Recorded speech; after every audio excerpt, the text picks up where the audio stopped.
In this lecture, we'll discuss about three-phase half-control bridge converter with R load.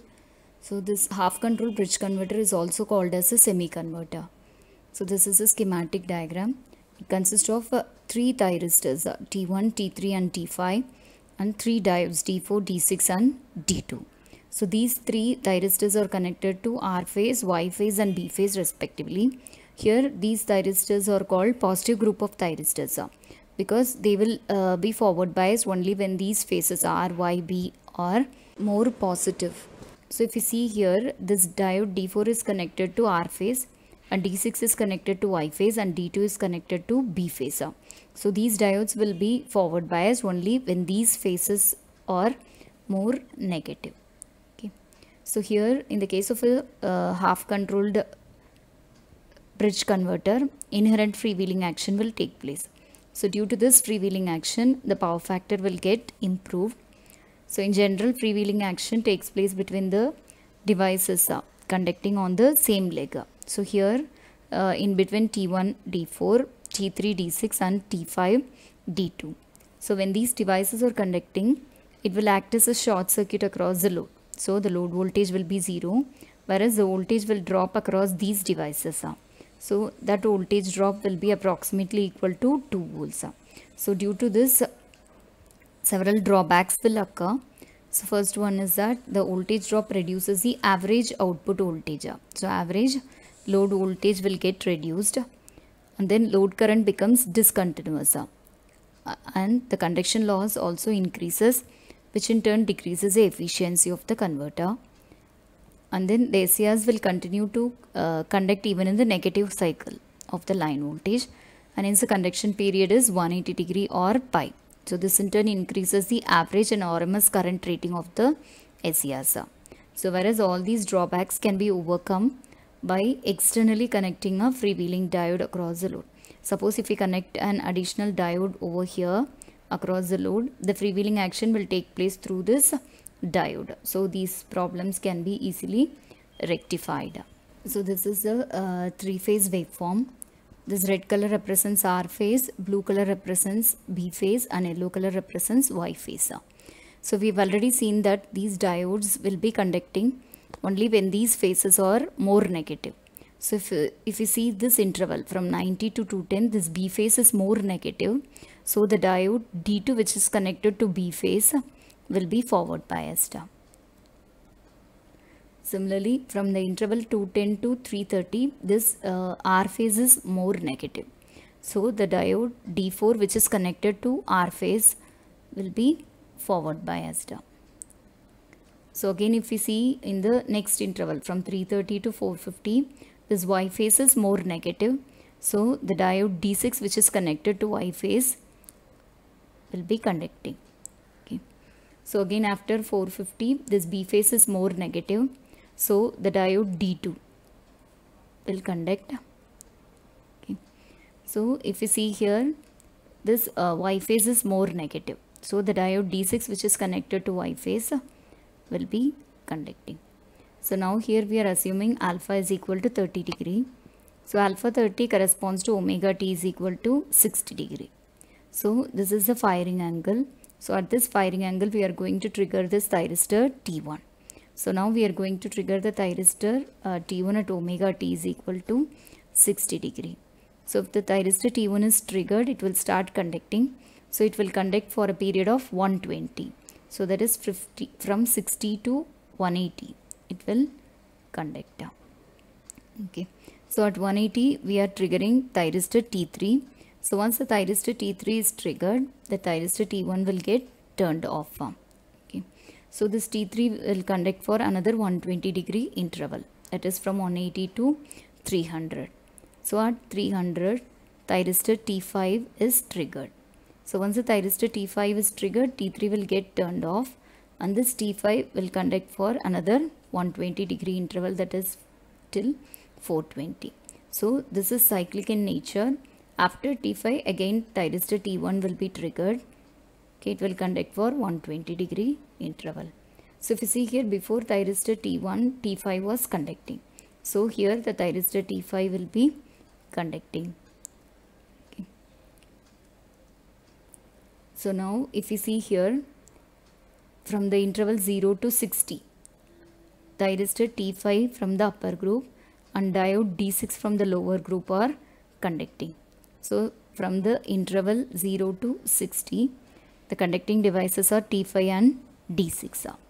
So if you see here, after 60 degree, this diode D6 is still conducting, whereas here thyristor T1 starts conducting. So in this interval, the conducting devices are T1 and D6. So during the next interval, the thyristor T1 and diode D2 are conducting. So during this 90 to 180 degree interval. So after that, here diode D2 is still conducting, whereas here thyristor T3 starts conducting. So the conducting devices are T3, T2. Similarly, we have to find it for the other intervals also. So here, if you see here, the conducting devices are T3 and D4. So till 300, the conducting devices are T3 and D4.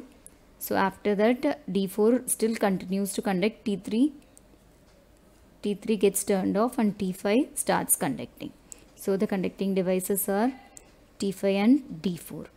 So next, T5 and D6. After that, T1 and D6, and finally D2. So now we have found out the interval in which these devices are conducting. Okay. So based on this, we have to draw the waveform.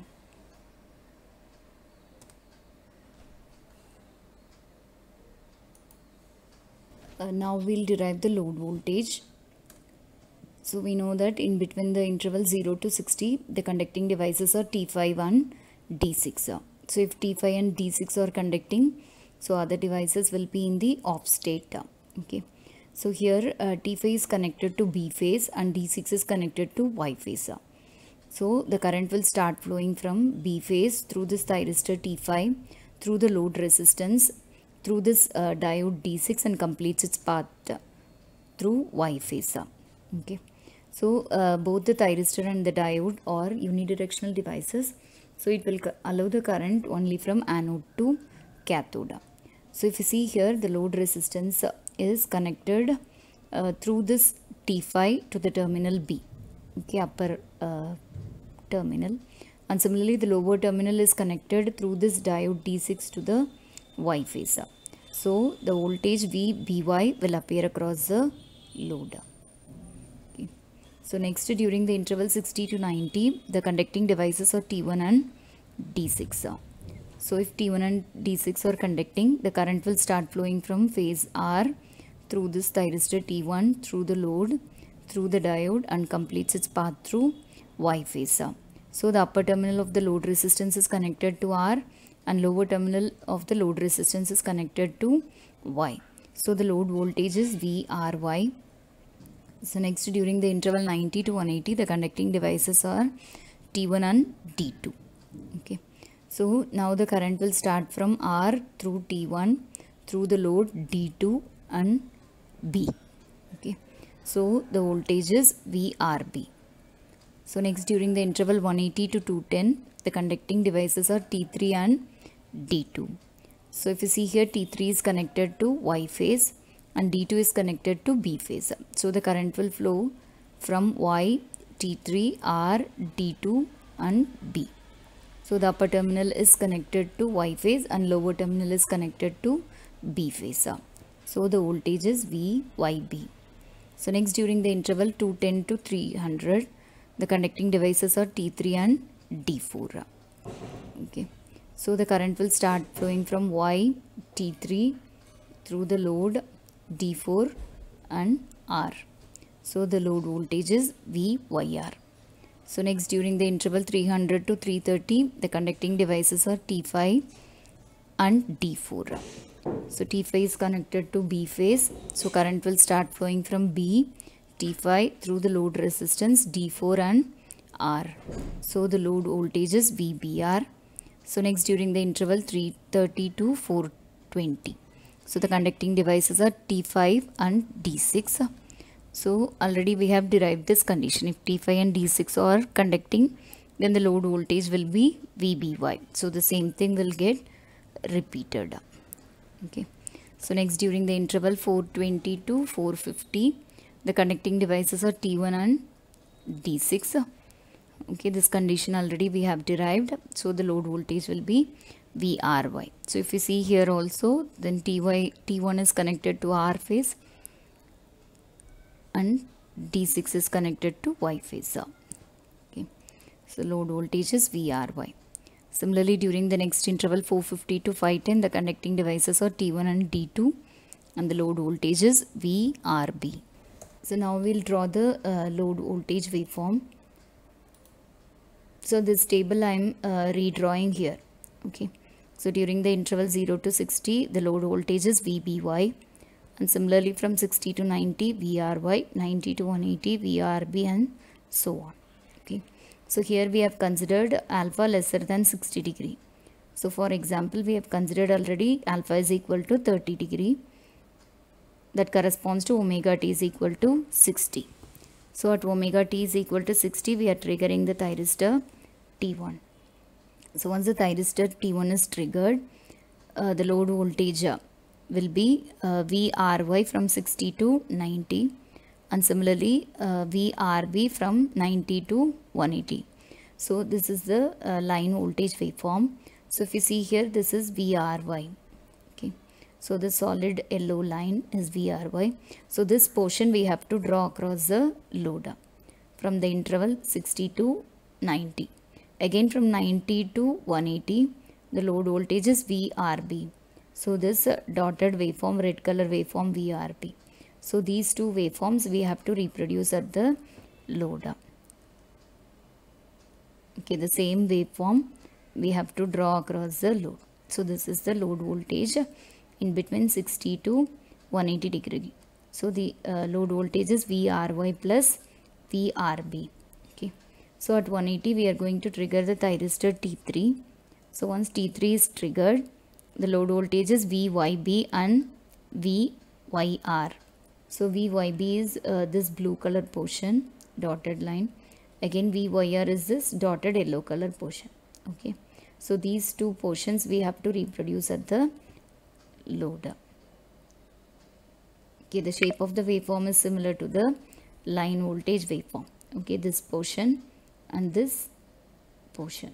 Okay, so during this interval, the load voltage is VYB plus VYR. So at 300, we are going to trigger the thyristor T5. So once T5 is triggered, the load voltage is VBR till 330, and then from 330 to 420 it is VBY. So if you see here, this is VBR. So this portion we have to draw, and this is VBY. So the solid blue color. So this portion we have to draw. So now this is the load voltage. Okay. So this is the complete load voltage waveform for one cycle. So after that the cycle will get repeated. So after T3 again T1 is triggered. Similarly here also the same voltage pattern will get repeated. So this is the complete output voltage or load voltage waveform for alpha is equal to 30 or omega t is equal to 60 degree.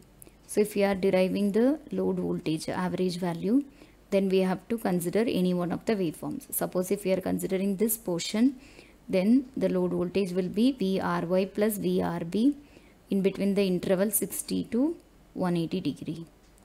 Okay, lower limit we have to consider 60 and upper limit we have to consider 180.